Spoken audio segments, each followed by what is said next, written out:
Hello दोस्तों, Arya technical classes के YouTube channel पर आपका स्वागत है। दोस्तों, लास्ट के वीडियो में अपने पढ़ा था मूविंग कॉइल यंत्र के बारे में। किसके बारे में पढ़ा था? मूविंग कॉइल यंत्र। और अब उस वीडियो के अंदर अपन ने कंप्लीट अध्ययन किया था मूविंग कॉइल यंत्र क्या होता है, ये किस सिद्धांत पे काम करता है, इसके अंदर कौन कौन से कंट्रोलिंग टॉर्क काम करते हैं, इसके अंदर डैम्पिंग टॉर्क कौन सा काम करता है, ये सब चीज़ों के बारे में अपन ने लास्ट के वीडियो में अध्ययन किया था। दोस्तों, उससे अपना जो अगला टॉपिक है वो है मूविंग आयरन यंत्र। कौन सा है? मूविंग आयरन यंत्र। मैंने बताया था वैद्युत मापक यंत्र दो प्रकार के होते हैं, एक तो होता है मूविंग कॉइल यंत्र और दूसरा होता है मूविंग आयरन यंत्र। और लास्ट के वीडियो में अपन ने मूविंग कॉइल के बारे में अपन ने अध्ययन कर लिया था और आज अपन अध्ययन करने वाले हैं किसके बारे में? मूविंग आयरन यंत्र। तो दोस्तों, आज भी अपन इस वीडियो के अंदर मूविंग आयरन के बारे में कंप्लीट अध्ययन करेंगे। मूविंग आयरन क्या काम करता है, कौन कौन सी सप्लाई की ये वैद्युतिक राशियों का मापन कर सकता है, इसके साथ ही इसके अंदर कंट्रोलिंग और डैम्पिंग टॉर्क कौन कौन से काम करते हैं। तो दोस्तों, स्टार्ट करते हैं अपन आज का टॉपिक। तो दोस्तों, अपना आज का टॉपिक है मूविंग आयरन यंत्र। दोस्तों, लास्ट के वीडियो में अपन ने मूविंग कॉइल यंत्र पढ़ा था। तो मूविंग कॉइल यंत्र के अंदर मैंने बताया था जो मूविंग कॉइल यंत्र होता है वो डीसी मोटर के सिद्धांत पर काम करता है। मूविंग कॉइल यंत्र किस सिद्धांत पे काम करता है? डीसी मोटर के सिद्धांत पर। लेकिन ये जो मूविंग आयरन यंत्र है, ये मूविंग आयरन यंत्र क्या होता है? आपके जो चुंबक होती है वैद्युत चुंबक, कौन सी? वैद्युत चुंबक। क्योंकि जो मूविंग कॉइल यंत्र है उसके अंदर अपन कौन सा चुंबक प्रयोग करेंगे? वैद्युत चुंबक प्रयोग करते हैं। कौन सा प्रयोग करते हैं? वैद्युत चुंबक। जबकि मूविंग कॉइल यंत्र के अंदर अपन ने कौन सा चुंबक प्रयोग किया था? स्थायी चुंबक। कौन सा किया था? स्थायी चुंबक। तो मूविंग आयरन जो यंत्र होता है वो वैद्युत चुंबक या चुंबक के आकर्षण, चुंबक के आकर्षण या प्रतिकर्षण, चुंबक के आकर्षण या प्रतिकर्षण के सिद्धांत पर काम करता है। किस सिद्धांत पर काम करता है? मूविंग आयरन यंत्र चुंबक के आकर्षण या प्रतिकर्षण सिद्धांत पर काम करता है। मतलब चुंबक किसी लोहे की वस्तु को या तो आकर्षित करेगी या फिर क्या करती है? उसका प्रतिकर्षण। इसी सिद्धांत पर आपका कौन सा यंत्र काम करता है? मूविंग आयरन यंत्र। तो मूविंग आयरन यंत्र के अंदर आपको याद रखना है इसके अंदर एक वैद्युत चुंबक होती है और ये जो वैद्युत चुंबक के आकर्षण या प्रतिकर्षण के सिद्धांत पर काम करता है। इसके बाद में अगर इनकी अपन संरचना देखें तो देखिए, जो मूविंग कॉइल यंत्र था उसके अंदर तो क्या हो रही थी, जो वाइंडिंग थी, कॉइल थी, वो क्या हो रही थी? आपकी घूम रही थी। और वो कॉइल किसको घुमा रही थी? धुरे को। और धुरे के साथ कौन जुड़ा था? संकेतक। तो वो मूविंग कॉइल यंत्र के अंदर तो क्या होती है? कॉइल किसको घुमाती है? धुरे को घुमाती है। इस कारण उसको तो कौन सा बोला अपन ने? मूविंग कॉइल यंत्र बोला। लेकिन यहाँ पर है जो मूविंग आयरन यंत्र में, इसके अंदर धुरे को घुमाने के लिए क्या? धुरे को जो घुमाने का जो कार्य करता है, तो धुरे को घुमाने का कार्य कौन करती है? इसमें लोहे की पत्ती करती है। कौन करती है? लोहे की स्ट्रिप, आयरन स्ट्रिप का, लोहे की पत्ती का प्रयोग इसके अंदर धुरे को घुमाने के लिए किया जाता है। अब कौन घुमा रही है इसके अंदर? लोहे की पत्ती। यानी कि उसमें वाइंडिंग की जगह इसके अंदर किसका काम कर रहे हैं अपन? लोहे की पत्ती काम कर रही है। तो जब लोहे की पत्ती काम कर रही है तो इस कारण इसको बोला कौन सा? Moving iron. आयरन का मतलब क्या होता है? लोहा। मूविंग का मतलब क्या होता है? घूमना। तो यहाँ पर लोहे की पत्ती घूम रही है, इस कारण इस यंत्र को कौन सा यंत्र बोला है इन्होंने? मूविंग आयरन यंत्र बोला है। कौन सा बोला है? मूविंग आयरन यंत्र। तो आपको समझ में आ गया होगा कि जो यंत्र है मूविंग आयरन यंत्र क्यों कहा जाता है? क्योंकि इस यंत्र के अंदर धुरे को घुमाने के लिए, क्या इस यंत्र में इस धुरे को घुमाने के लिए किसका प्रयोग करते हैं अपन? लोहे की पत्ती का प्रयोग करते हैं। इस कारण इस यंत्र को अपन क्या बोलते हैं? मूविंग आयरन यंत्र बोलते हैं। क्या बोलते हैं? मूविंग आयरन यंत्र। पहली बात, मूविंग आयरन यंत्र है वो किस सिद्धांत पर काम करता है? तो जो मूविंग आयरन यंत्र होता है वो चुंबक के आकर्षण या प्रतिकर्षण के सिद्धांत पर क्या करता है? आपका काम करता है। अब आकर्षण या प्रतिकर्षण, इसके आधार पर ये जो मूविंग आयरन यंत्र होता है वो दो प्रकार का होता है। कितने प्रकार का होता है? दो प्रकार का होता है। क्योंकि चुंबक के अंदर या तो आकर्षण बल लगता है या फिर कौन सा लगता है, प्रतिकर्षण बल। तो आकर्षण या प्रतिकर्षण के आधार पर मूविंग आयरन यंत्र कितने प्रकार का हो गया, 2 प्रकार का। पहला जो मूविंग आयरन यंत्र होता है वो होता है आकर्षण प्रकार का। कौन सा, आकर्षण प्रकार का मूविंग आयरन यंत्र। कौन सा है पहला, आकर्षण प्रकार का मूविंग आयरन यंत्र। और जो दूसरा होता है वो कौन सा हो जाएगा, आपको पता चल गया होगा कौन सा होगा, प्रतिकर्षण प्रकार का। कौन सा होगा, प्रतिकर्षण प्रकार का मूविंग आयरन यंत्र। तो मूविंग आयरन यंत्र कितने प्रकार के हो गए, 2 प्रकार के। कितने प्रकार के, 2। एक तो आकर्षण प्रकार का, दूसरा कौन सा, प्रतिकर्षण प्रकार का। अब इनके नाम से पता चल रहा है जो आकर्षण प्रकार का मूविंग आयरन यंत्र होगा वो क्या होगा, चुंबक के आकर्षण सिद्धांत पर। किसके, चुंबक के आकर्षण सिद्धांत पर काम करेगा। ये किसके सिद्धांत पर काम करेगा, चुंबक के आकर्षण सिद्धांत पे काम करेगा। जबकि जो प्रतिकर्षण मूविंग आयरन यंत्र है वो चुंबक के, किसके, चुंबक के, बताओ किस सिद्धांत पर काम करेगा, तो ये चुंबक के प्रतिकर्षण, चुंबक के प्रतिकर्षण सिद्धांत पर क्या करता है, आपका काम करता है। यानी कि इसके अंदर जो लोहे की पत्ती होगी उस लोहे की पत्ती को जो चुंबक होगा वो चुंबक अपनी तरफ क्या करेगी, आकर्षित। तो जो आकर्षण प्रकार का मूविंग आयरन यंत्र होता है उसके अंदर केवल एक लोहे की पत्ती का प्रयोग करते हैं।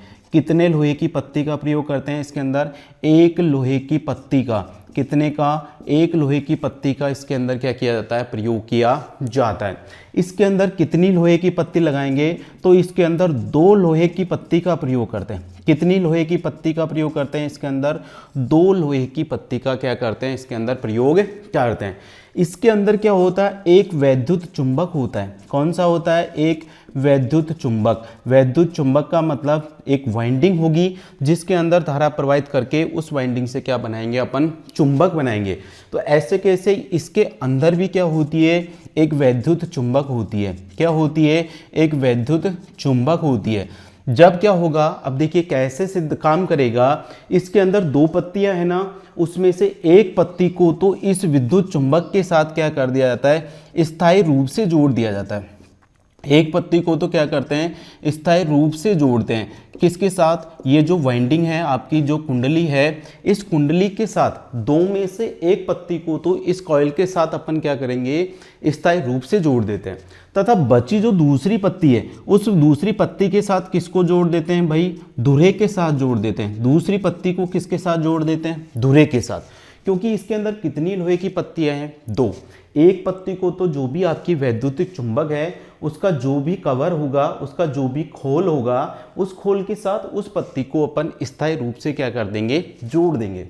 जबकि जो दूसरी लोहे की पत्ती है उसको अपन जो धुरा होता है, जिसके साथ कौन जुड़ा होता है, आपका संकेतक जुड़ा होता है, उसके साथ उस दूसरी पत्ती को क्या कर देते हैं, अपन संयोजित कर देते हैं। अभी इसके अंदर तो केवल एक ही लोहे की पत्ती है, तो इस लोहे की पत्ती को डायरेक्ट अपन किसके साथ जोड़ देंगे, धुरे के साथ जोड़ देंगे। किसके साथ जोड़ देंगे, धुरे के साथ इसके अंदर क्या कर दिया जाता है, जोड़ दिया जाता है। आगे मैं थोड़ा ऊपर लिख देता हूं क्योंकि नीचे जगह नहीं है। तो देखिए ये जो आकर्षण और प्रतिकर्षण प्रकार का जो यंत्र होता है, आगे देखो इन दोनों में क्या क्या विशेषता होती है। अब देखिए ये चुंबक के आकर्षण और प्रतिकर्षण के सिद्धांत पर काम कर रहे हैं। तो अपन को जानते हैं, चाहे एसी सप्लाई हो चाहे डीसी सप्लाई हो, चाहे कोई सी भी सप्लाई हो, अगर चुंबक बनेगा तो लोहे की वस्तु को अपनी तरफ आकर्षित तो करेगा। चुंबक के अंदर धारा प्रवाह की दिशा का कोई प्रभाव नहीं पड़ेगा। आकर्षण, अगर उसके अंदर ध्रुव चेंज होंगे तब भी वो लोहे की वस्तु को तो अपनी तरफ क्या करती है, आकर्षित करती है। इस कारण ये जो मूविंग आयरन यंत्र होते हैं, चाहे आकर्षण प्रकार का हो चाहे प्रतिकर्षण प्रकार का हो, दोनों के दोनों क्या करते हैं, दोनों का प्रयोग क्या करते हैं, एसी व डीसी। क्या, एसी व डीसी दोनों प्रकार की वैद्युतिक राशियों का, एसी और डीसी दोनों वैद्युतिक राशियों का मापन करने के लिए इनका क्या करते हैं, अपन प्रयोग करते हैं।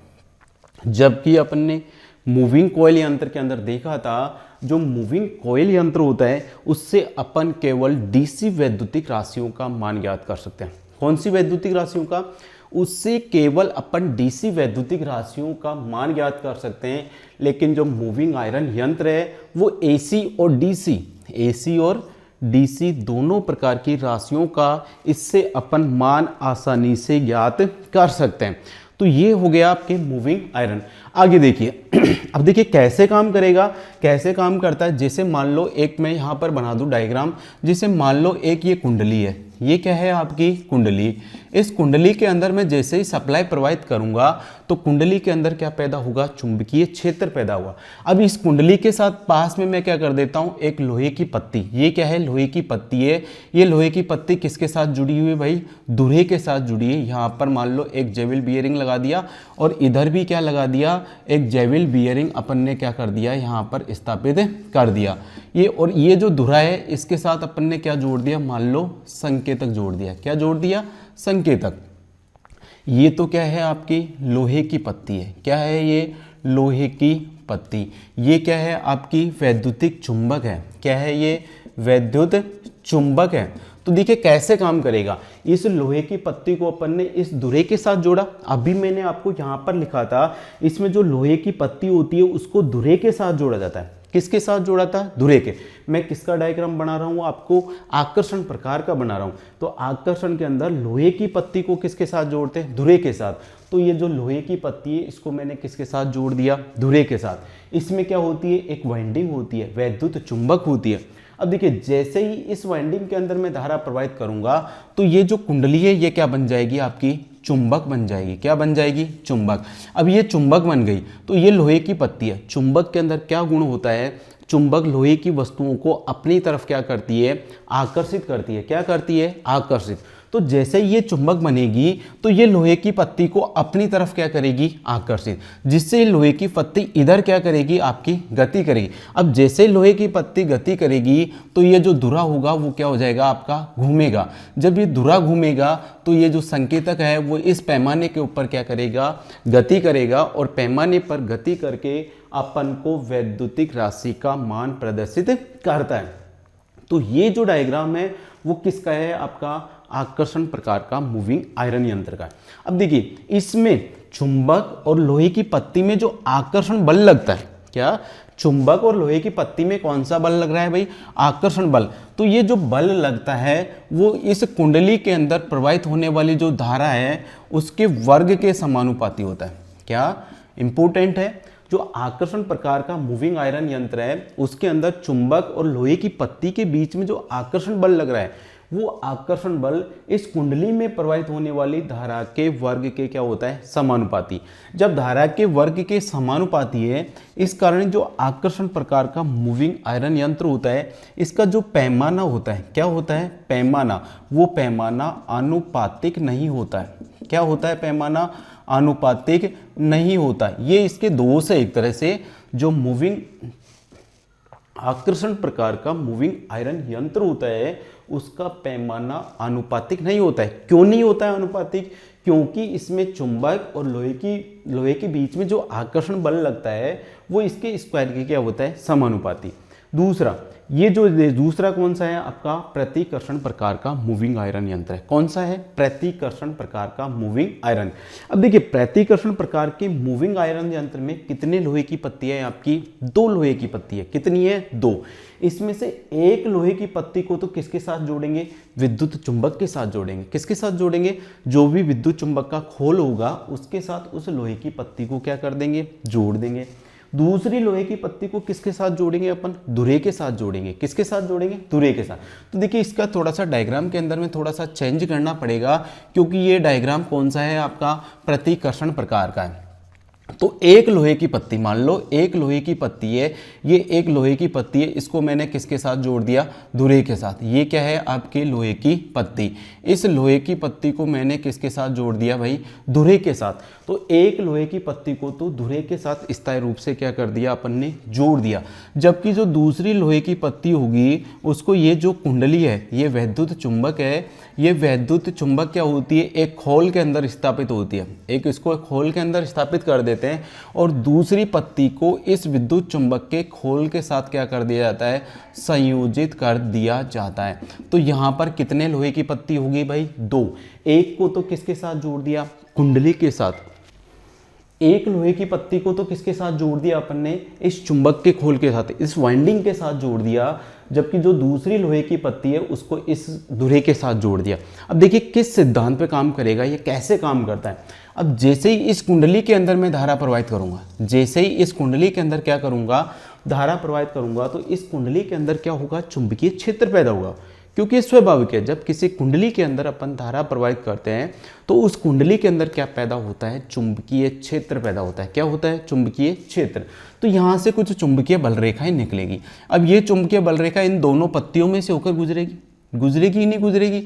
अब जब ये चुंबकीय बल रेखा इन पत्ती में से होकर गुजरेगी तो ये लोहे की पत्तियां, लोहे का जो चालक पदार्थ है वो इन चुंबकीय बल रेखाओं के मान में क्या करेगा, परिवर्तन।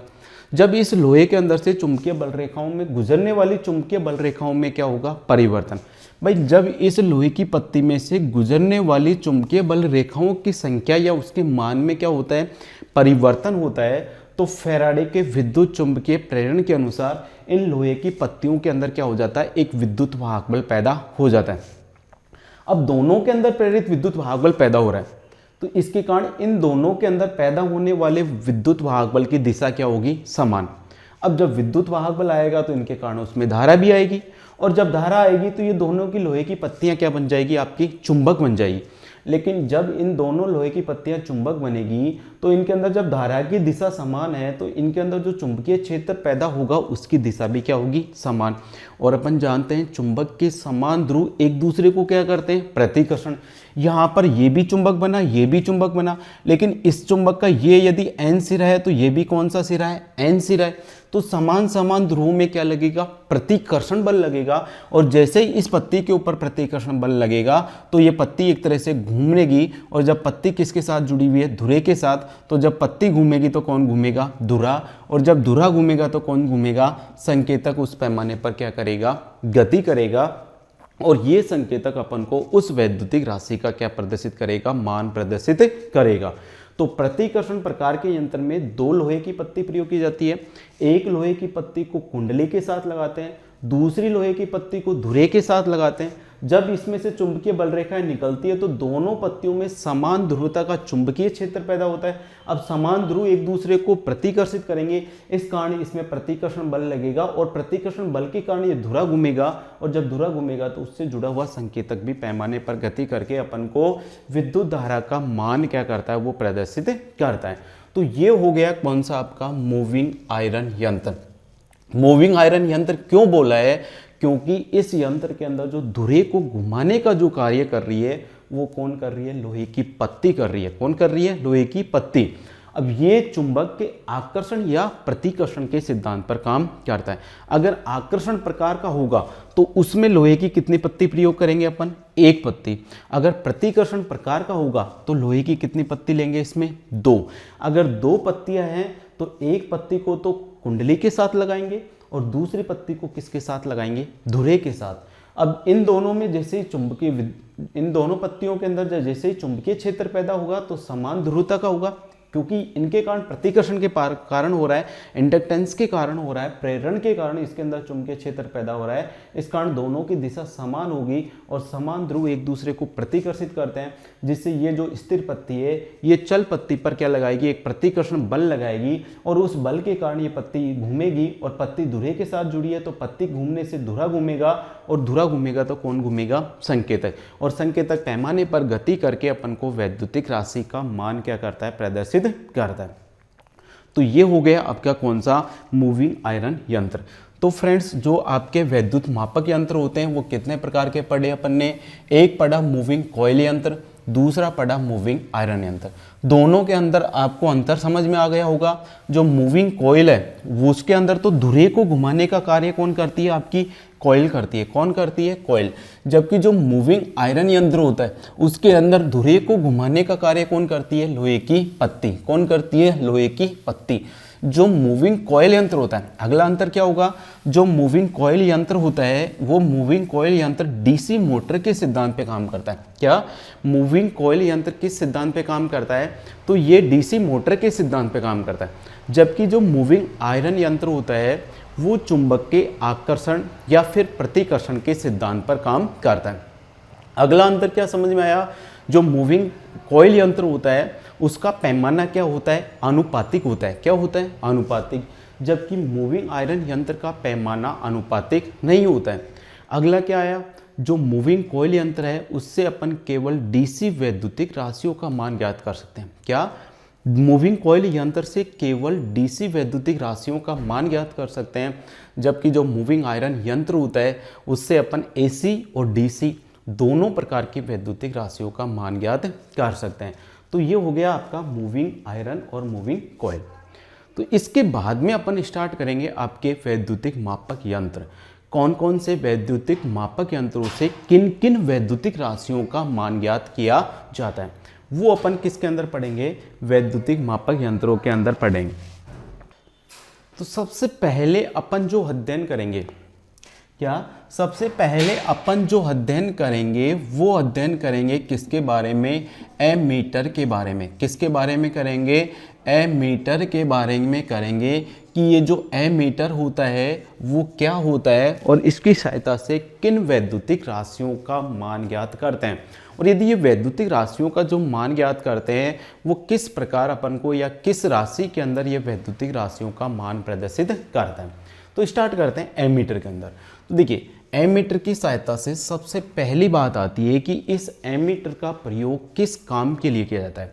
तो देखिए, जो एमीटर होता है इसका उपयोग किस लिए करते हैं, तो इसका उपयोग अपन करते हैं विद्युत धारा का मान ज्ञात करने के लिए। क्या, इसका उपयोग विद्युत धारा का मान ज्ञात करने के लिए किया जाता है। किसके लिए करते हैं, इसका उपयोग एमीटर से अपन क्या मापते हैं, तो एमीटर का उपयोग विद्युत धारा के मापन के लिए किया जाता है। किसके मापन के लिए, विद्युत धारा के मापन के लिए अपन किसका प्रयोग करेंगे, एमीटर का। एक क्वेश्चन तो आपका कंप्लीट। अगली जो बात है, एमीटर होता है वो विद्युत धारा का मापन तो कर रहा है, किसका मापन कर रहा है, ये विद्युत धारा का, लेकिन ये विद्युत धारा को किसके अंदर मापता है, तो जो एमीटर होता है विद्युत धारा को, किसको, विद्युत जो धारा होती है उस विद्युत धारा को एम्पियर में मापता है। किस में मापता है भाई, ये एम्पियर। विद्युत धारा को किस में मापता है, एमीटर एम्पियर में मापता है। किस में मापता है, एम्पियर। अगली बात आती है एमीटर का संयोजन। एमीटर से अपन विद्युत धारा तो माप रहे हैं, लेकिन इसको किसी परिपथ या लोड के साथ किस प्रकार से संयोजित करते हैं, तो एमीटर को किसी परिपथ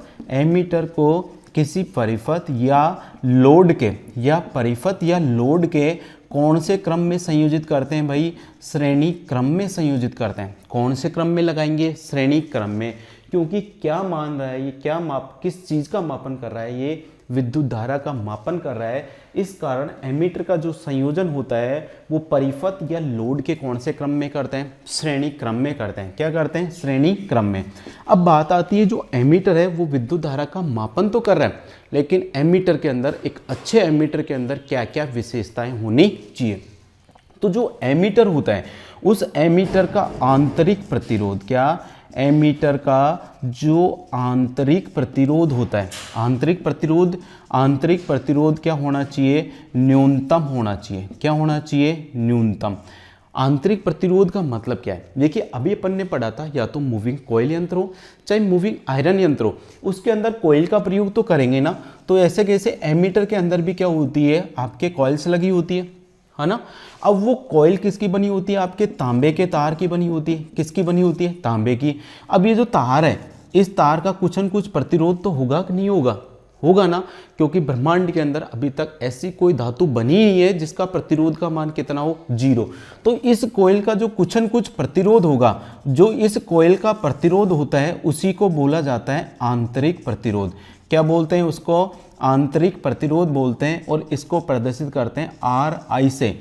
ये क्या है, इस कॉइल का प्रतिरोध है, उसको अपन ने किससे बोला, आंतरिक प्रतिरोध से लिखते हैं। क्या बोलते हैं उसको, आंतरिक प्रतिरोध। तो जो एमीटर होता है उसका, एमीटर का आंतरिक प्रतिरोध क्या होना चाहिए, न्यूनतम। जितना कम हो सके उतना कम होना चाहिए। दूसरा, अगर मैं आदर्श एमीटर की बात करूं, किसकी बात करूं मैं, आदर्श, तो जो आदर्श एमीटर होता है उस आदर्श एमीटर का जो आंतरिक प्रतिरोध होता है, उस आदर्श एमीटर का आंतरिक प्रतिरोध कितना होता है? शून्य होता है। आदर्श एमीटर का आंतरिक प्रतिरोध कितना होगा? शून्य। तो आदर्श एमीटर का आंतरिक प्रतिरोध कैसा होता है? शून्य होता है। क्या होता है? शून्य। तो एमीटर है जो क्या कर रहा है? अपन को विद्युत धारा का मापन कर रहा है। किस में मापन कर रहा है? विद्युत धारा का, एम्पियर। एमीटर का जो संयोजन करते हैं उसको परिपथ या लोड के कौन से क्रम में लगाते हैं अपन? श्रेणी क्रम में। एमीटर का जो आंतरिक प्रतिरोध होता है वो क्या होता है? न्यूनतम होता है। आदर्श एमीटर के अगर प्रतिरोध की बात करें तो कितना होता है आपका? शून्य होता है। क्या होता है? शून्य। तो ये तो बात हो गई किसके बारे में? एमीटर के बारे में। अब मान लो एक एमीटर ऐसा है, जैसे मान लो ये मैं एग्जाम्पल के लिए बना देता हूँ चित्र आपको। ये कुछ इस प्रकार से ये एक पैमाना है और ये पैमाने पर ये आपका संकेतक लगा हुआ है। कौन लगा हुआ है? संकेतक। यहाँ पर 0 है मान लो, यहाँ पर 1, यहाँ पर 2, 3, 4 और कितना? 5। अब ये क्या है? आपका एमीटर है। अब ये एमीटर आपको दिखाई दे रहा होगा पैमाने पर ज़्यादा से ज़्यादा कितने एम्पियर की विद्युत धारा का मापन कर सकता है? ये 5 एम्पियर की। किसका? 5 एम्पियर की ये विद्युत धारा का मापन कर सकता है, क्योंकि इसकी अधिकतम परास, क्या विद्युत धारा के मापन की अधिकतम परास कितनी है? 5 एम्पियर है। तो ज़्यादा से ज़्यादा कितनी धारा को मापेगा? ये 5 को मापेगा। अब क्या करना चाहते हैं अपन? इस एम्पियर से मान लो मैं 5 की जगह 25 एम्पियर की धारा का मापन करना चाहता हूँ। क्या माप तो कितनी सकता है ज़्यादा से ज़्यादा, यानी कि इसकी माप सीमा तो कितनी है? 5 है। लेकिन इससे मैं अब कितने एम्पियर की धारा मापना चाहता हूँ? 25 एम्पियर की। मतलब इसकी कैपेसिटी से ज़्यादा इसको काम करवाना चाहता हूँ। तो जब इसकी कैपेसिटी से ज़्यादा इसको काम कराएंगे तो इसको कुछ न कुछ एक्स्ट्रा एनर्जी देनी पड़ेगी कि नहीं पड़ेगी? तो जो एक्स्ट्रा एनर्जी अपन को देनी पड़ रही है, क्योंकि ज़्यादा काम ले रहे हैं भाई। माप कितना रहा था? 5। मपाना कितने चाहते हैं? 25। मतलब 5 गुना ना इससे काम करवाना चाहते हैं ना। तो एमीटर की माप सीमा इस चीज़ को बोलते हैं, जैसे लिमिट तो कितनी है इसकी? 5 की, लेकिन मापना कितना चाहते हैं? 25। तो इसकी जो माप सीमा को अपन बढ़ा रहे हैं, तो एमीटर की जो माप सीमा है उसको बढ़ाने के लिए एमीटर के अंदर अपन को कुछ परिवर्तन करना पड़ेगा। मतलब एमीटर को भाई किसी भी आदमी की कैपेसिटी है, उसकी कैपेसिटी से अगर उसको ज़्यादा काम कराना पड़ेगा तो उसको कुछ एक्स्ट्रा एनर्जी देनी पड़ेगी कि नहीं देनी पड़ेगी? तो ऐसे के ऐसे जो एमीटर होता है उस एमीटर की माप सीमा को बढ़ाना। क्या अगला टॉपिक क्या है? एमीटर की माप सीमा को, किसको? एमीटर की माप सीमा को बढ़ाना। यानी कि एमीटर की कैपेसिटी तो 5 एम्पियर की है, लेकिन उससे अपन 25 एम्पियर की धारा मापना चाहते हैं। ये कहलाता है एमीटर की माप सीमा को बढ़ाना।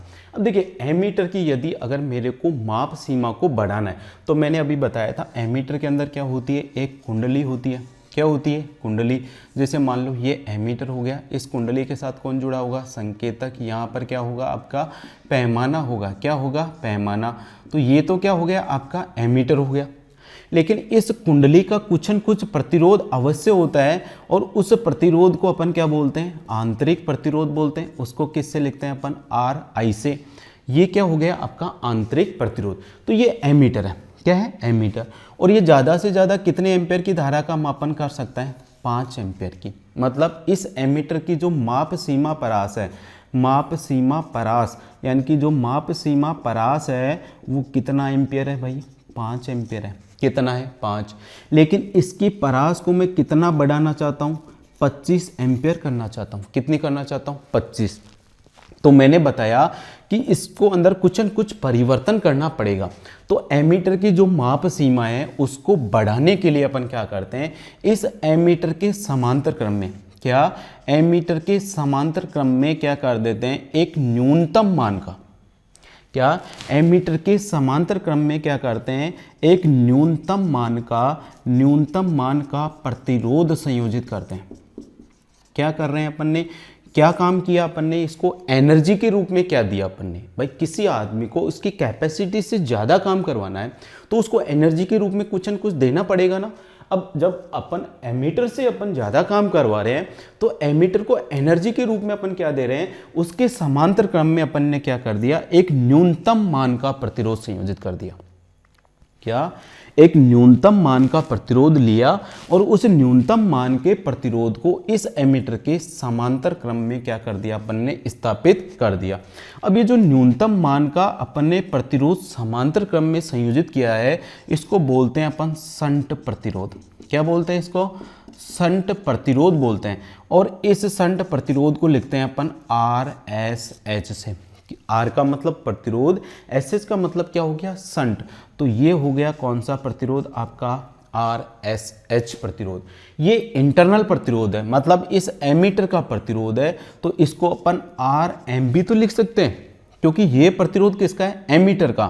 तो इसको मीटर का प्रतिरोध है, इस कारण इसको मैंने क्या बोल दिया, RM बोला। RM का मतलब इस मीटर का प्रतिरोध है, ये तो मीटर का प्रतिरोध है। इसकी माप सीमा, इसकी कैपेसिटी को बढ़ाने के लिए क्या किया, इसके समांतर क्रम में एक न्यूनतम मान का प्रतिरोध संयोजित कर दिया। और जो न्यूनतम मान का प्रतिरोध संयोजित कर रहे हैं उसको बोलते हैं कौन सा प्रतिरोध, शंट प्रतिरोध। और इस शंट प्रतिरोध को किससे लिखते हैं अपन, RSS से। अब अपन को देखो, इसकी माप सीमा को 5 से कितना बढ़ाना चाहते हैं अपन, 25 बढ़ाना चाहते हैं। तो ये तो पता चल गया भाई, माप सीमा अगर बढ़ानी है तो समांतर क्रम में एक निम्न मान का प्रतिरोध जोड़ना है, उससे उसकी कैपेसिटी यानी कि माप सीमा क्या हो जाएगी, बढ़ जाएगी।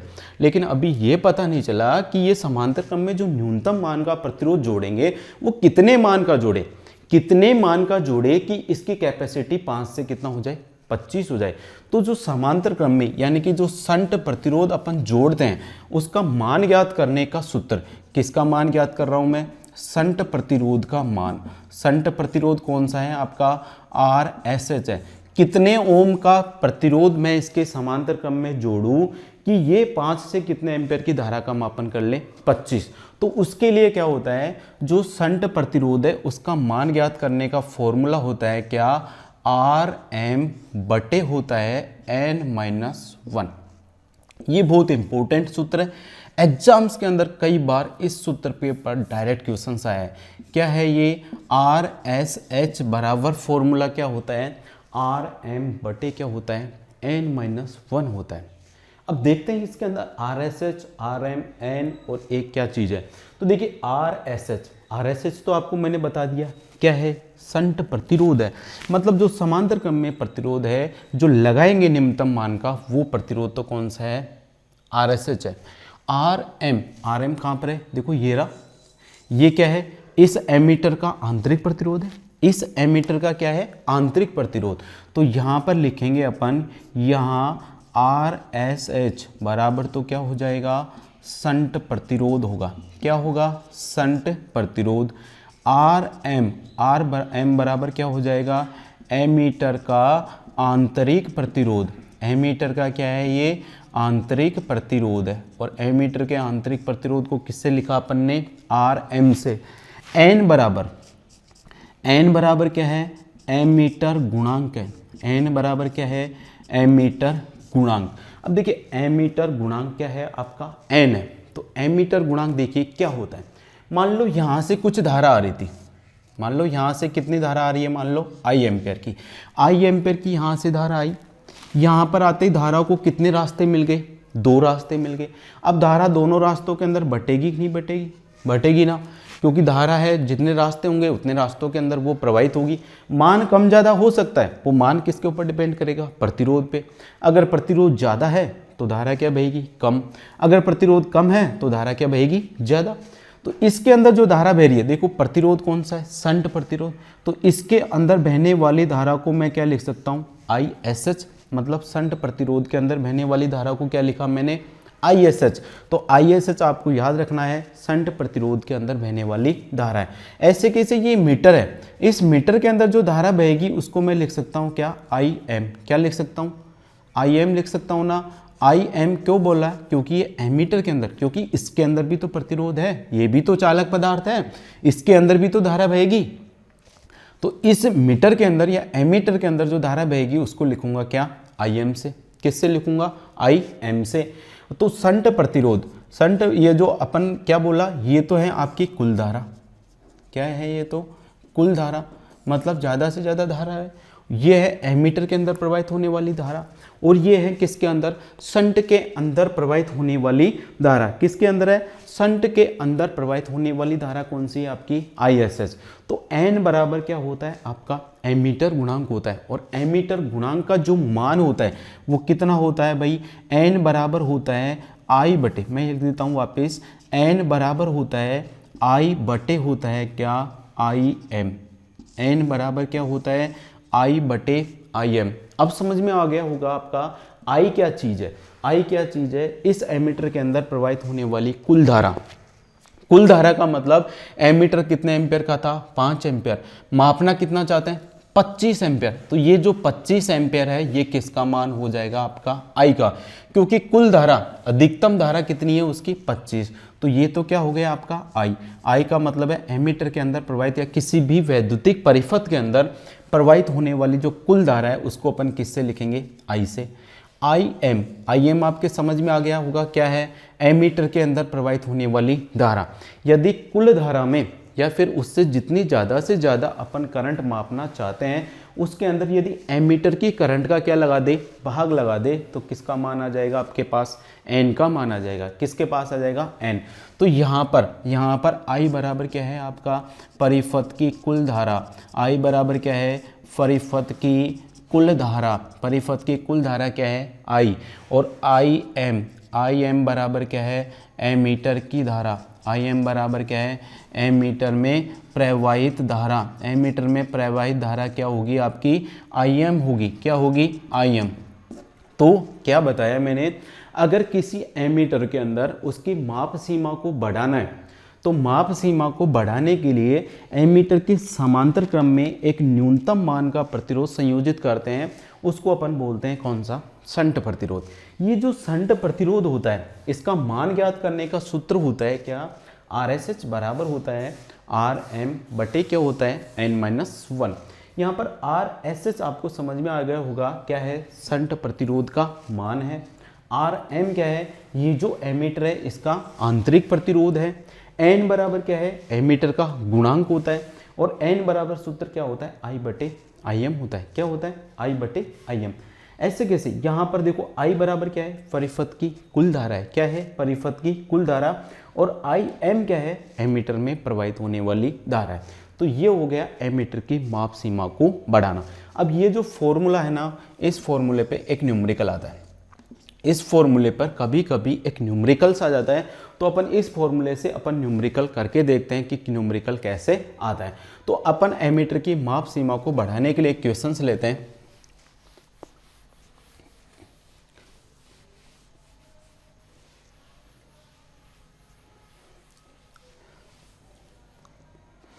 क्वेश्चंस देख लो। मान लो एक मूविंग कॉइल प्रकार का यंत्र है। कौन सा है, एक मूविंग कॉइल यंत्र है।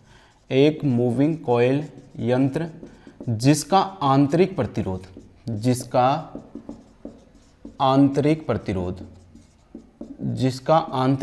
कितना है, मान लो कम होता है आंतरिक प्रतिरोध, मान लो 2 ओम है। कितना है, 2 ओम।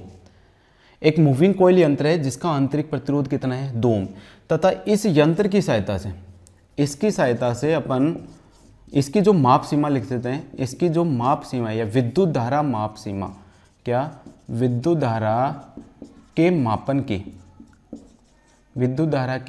की माप सीमा कितनी है, 0 से 1 एम्पियर है। यानी कि ज़्यादा से ज़्यादा कितने एम्पियर की धारा माप सकता है, ये 1 एम्पियर की है। अब इसकी कैपेसिटी तो कितनी है, 1 एम्पियर मापने की है, लेकिन इसकी माप सीमा को, क्या, इसकी माप सीमा को 0 से 5 एम्पियर तक करने के लिए जो शंट प्रतिरोध होगा उस शंट प्रतिरोध का मान ज्ञात करो। क्या बोला मैंने, एक मूविंग कॉइल प्रकार का यंत्र है जिसका आंतरिक प्रतिरोध कितना है, 2 ओम है। आंतरिक प्रतिरोध कितना है, 2। अब ये जो मूविंग कॉइल यंत्र है वो ज़्यादा से ज़्यादा कितना एम्पियर की धारा माप सकता है, 1 एम्पियर की। लेकिन इससे अपन मपवाना कितना चाहते हैं, 5 एम्पियर, मतलब इससे 5 गुना धारा का क्या कर सकते हैं, मान मपवाना चाहते हैं। तो अपन को ये ज्ञात करना है कि ये जो 5 गुना धारा को मान को मपवाने के लिए इसके समांतर क्रम में जो अपन को प्रतिरोध लगाना पड़ेगा वो कितने ओम का लगाना पड़ेगा। तो देखिए क्वेश्चंस के अंदर अपन को क्या क्या दे रखा है, एक तो दे रखा है आंतरिक प्रतिरोध, और आंतरिक प्रतिरोध देखो मीटर का आंतरिक प्रतिरोध उसको किससे लिखते हैं अपन, आर एम से। तो अपन को दिया हुआ है यहाँ पर आर एम बराबर कितना दे रखा है, 2 ओम दे रखा है। दूसरा क्या है, इसकी विद्युत धारा मापन की सीमा, कितनी विद्युत धारा माप सकता है ये, ओरिजिनल रूप से कितनी धारा माप सकता है, 1 एम्पियर। तो आई एम क्या है, एम मीटर में प्रवाहित होने वाली धारा। तो इसकी कैपेसिटी कितनी है भाई, इसकी कैपेसिटी है 1 एम्पियर, कितनी है, 1 एम्पियर। तो इसकी जो एमीटर के अंदर प्रवाहित होने वाली धारा है वो कितनी है, 1 एम्पियर है। मतलब एमीटर ज़्यादा से ज़्यादा कितनी धारा का मापन कर सकता है, 1 एम्पियर की विद्युत धारा का मापन कर सकता है। लेकिन इससे अपन कितना मपवाना चाहते हैं, ज़्यादा से ज़्यादा 5 एम्पियर की धारा मपवाना चाहते हैं। तो I बराबर क्या है, परिपथ की कुल धारा। तो यहाँ पर I बराबर कितना होगा आपका, 5 एम्पियर। मतलब उस एमीटर से अपन जितनी ज़्यादा से ज़्यादा धारा मपवाना चाहते हैं वो किसका मान होगा, I का, किसका मान होगा, I का। और अपन से मान किसका पूछ रहा है भाई, ये RSH का मान पूछ रहा है। किसका मान पूछ रहा है अपन से, RSH। तो फॉर्मूला आपको दिखाई दे रहा है, RSH बराबर होता है Rm/n-1। Rm का मान अपने पास है, इस फॉर्मूले के अंदर अपन को पहले किसका मान ज्ञात करना पड़ेगा, n का। और n बराबर सूत्र होता है क्या, I/Im। तो यहाँ पर जो एमीटर का गुणांक होगा n बराबर क्या होगा, I/क्या होगा, Im होगा। I का मान कितना है भाई, 5 है, कितना है, 5। और Im का मान कितना है, 1। तो n का मान कितना आ गया भाई साहब, अब n का मान कितना आ गया अपन के पास, 5 आ गया। n का मान कितना आ गया, 5। अब देखिए मान निकालना है अपन को, तो यहाँ से इनको मैं हटा देता हूँ। तो इस सूत्र के अंदर अपन सभी चीज़ों के क्या रख देंगे, मान रख देंगे। तो मान क्या हो जाएगा, RSH बराबर Rm का मान, Rm मतलब आंतरिक प्रतिरोध, उसका मान कितना है आपके पास, 2 ओम है, कितना है, 2। और n बराबर एमीटर का गुणांक, इसका मान हमारे पास कितना है, 5 है, कितना है, 5। तो n का मान कितना आया, 5।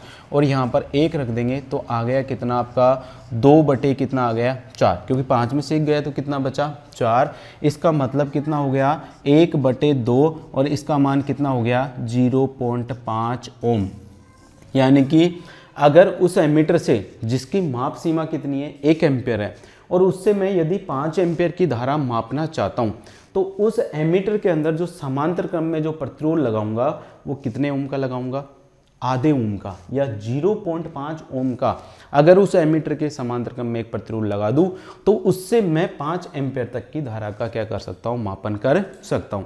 तो दोस्तों ये हो गया आपका एमीटर के बारे में कंप्लीट, कि एमीटर क्या होता है, एमीटर से किस धारा का मापन करते हैं, एमीटर एक आदर्श एमीटर के अंदर क्या विशेषता होनी चाहिए। अगर अपन एमीटर की माप सीमा को बढ़ाना चाहते हैं तो उसकी माप सीमा को बढ़ाने के लिए अपन को क्या करना पड़ेगा, और जो भी अपन समांतर क्रम में प्रतिरोध लगाएंगे उसका मान ज्ञात करने का सूत्र क्या होगा। तो ये क्या हो गया आपका, एमीटर हो गया, क्या हो गया, एमीटर। तो दोस्तों आज के लिए बस इतना ही। तो दोस्तों आज अपन ने केवल 2 मीटरों के बारे में अध्ययन किया है। एक तो कौन सा, मूविंग आयरन यंत्र के बारे में, और दूसरा किसके बारे में, एमीटर के बारे में। दोस्तों आज की वीडियो में बस इतना ही, मिलते हैं आपसे अगले वीडियो के अंदर।